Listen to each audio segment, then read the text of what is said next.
Por muito tempo eu fui um cara muito cético, fui um cara com muitas dúvidas e talvez você se identifique comigo e tenha suas dúvidas em relação à religião e a questionamentos profundos da vida. E eu quero fazer uma série que o nome dessa série vai ser Dúvida. Eu quero começar no primeiro capítulo com a pergunta: onde encontrar a resposta? Sabe, os gregos eles acreditavam que o universo ele obedecia a uma ordem moral e racional, na verdade, uma ordem da natureza, a qual eles denominavam Logos. Aí João, no capítulo 1, no verso 1, ele já começa dizendo: e o verbo era Deus, e o verbo estava com Deus, e essa palavra que João usa para verbo é Logos. E na verdade o que João está fazendo é confrontando o pensamento, e ele está na verdade revolucionando, indo de frente, dizendo assim: vocês acham, ou talvez nem sabem explicar, que tudo vem do aleatório ou do nada, mas diferente lá de Macbeth, Shakespeare, o mundo não é um conto feito por um idiota cheio de som e fúria. Na verdade não, na verdade o Logos é uma pessoa. O verbo a quem vocês falam ser a ordem da natureza só não é uma pessoa, como tem um telos, tem um propósito, tem um planejamento, ele tem um objetivo específico para você. E aí João continua escrevendo e no versículo 29 fala a respeito de João Batista, que anunciava o Cordeiro de Deus, e esse Cordeiro de Deus seria o Messias, seria Jesus. E naquela época não existiam universidades, então os jovens eles procuravam mestres para que eles pudessem aprender e seguir, e alguns desses jovens seguiam a João Batista: Natanael, Felipe, André. E aí no versículo 43, João capítulo 1, Jesus indo para Galiléia encontra Felipe e ele fala: segue-me, Felipe. E Felipe vai e chama o seu amigo Natanael. E Felipe diz assim: Natanael, você não vai acreditar, eu encontrei Jesus, o Messias, aquele a qual Moisés escrevia nas leis, a qual os profetas falavam, e ele é o filho de José, Jesus de Nazaré. E aí Natanael olha para ele e diz assim: e pode vir alguma coisa boa de Nazaré? Veja como Natanael ele está agindo com desdém, talvez como um snob intelectual, e isso é o que acontece muitas vezes conosco quando nós olhamos. Eu fui assim, quando olhava para a igreja, quando olhava para Jesus, quando olhava para o cristianismo, achava que não era bom o suficiente, não estava à minha altura, mesmo sem ter um argumento respeitável. E aí quando você quer ser arrogante, você faz isso, você olha com desdém, sem conhecer, sem saber, sem se aprofundar, sem entender. Isso que nós vemos acontecer muito até nos dias de hoje. Mas o segundo ponto é que todos os valores, a maioria dos valores que você vive hoje numa civilização pacífica, eles provêm do cristianismo. Então quando você está aniquilando uma conversa ou agindo com um preconceito em relação ao cristianismo, você já está, na verdade, eliminando toda a sua criatividade, toda a esperança no relacionamento. Mas o princípio é que o cristianismo é que traz que você deveria amar os seus inimigos. O cristianismo é que ensina que você deve cuidar dos pobres, das viúvas e dos mais necessitados. E o cristianismo e o judaísmo mostram que você é a imagem e semelhança de Deus, independente do seu gênero, da sua raça, da sua etnia. Então tudo isso são valores que o cristianismo traz. Na Europa pré-cristã, quando os monges eles estão espalhando o cristianismo, a sociedade achava loucura. Achava que a sociedade ruiria, porque afinal, até aquele momento funcionou daquela forma. Então que história é essa de amar os seus inimigos ou de amar os necessitados? Porque quem prevalece é o mais forte, quem prevalece é o mais talentoso.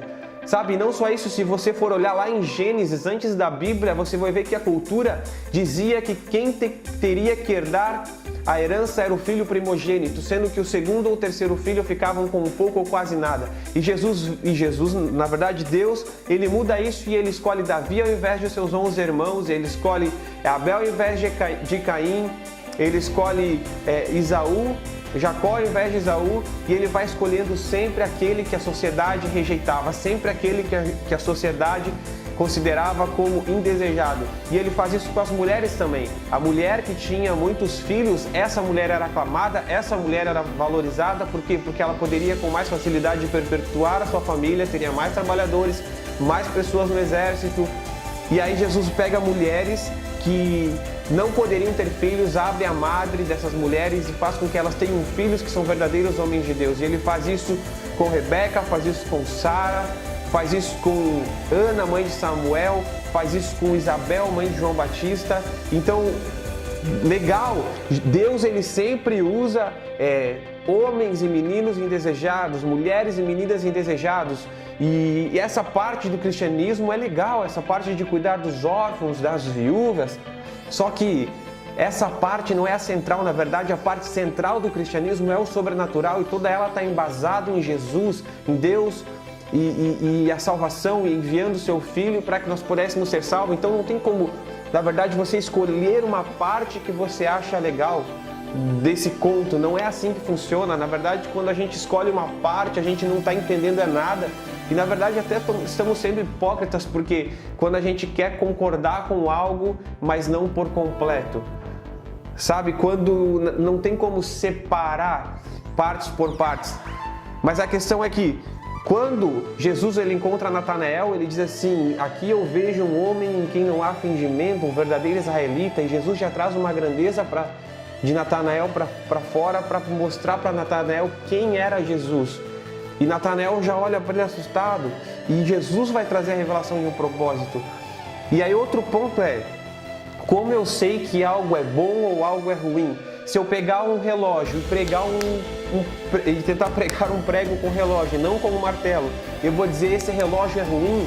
Não, o relógio não é ruim, só que ele não está sendo usado para o propósito correto. O relógio ele serve para que eu possa olhar as horas com um rápido olhar.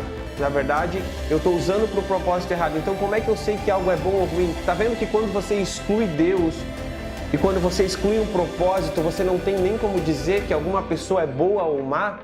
Ah, eu acho que aquela pessoa está fazendo errado. Como você vai dizer que ela está fazendo errado? Baseado no que você está dizendo que ela está fazendo, que essa pessoa está fazendo errado. Aí você acaba se tornando também hipócrita, porque você está dizendo algo que você nem sabe o porquê você acha que é ou não é.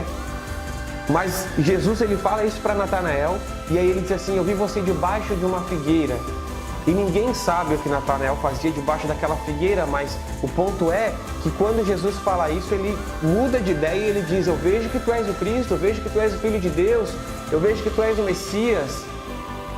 E aí ele partiu de um ponto onde Nazaré, algo bom de lá, para um ponto onde não, eu creio que tu és. Então provavelmente o que ele fazia debaixo daquela figueira era algo muito importante, apesar de ninguém saber. Talvez ele estava lendo as escrituras, e depois Jesus vai citar, né? Ele vai dizer assim: você acha que porque eu falei que eu vi de você debaixo da figueira, isso é bom? Na verdade você verá coisas muito maiores do que essas.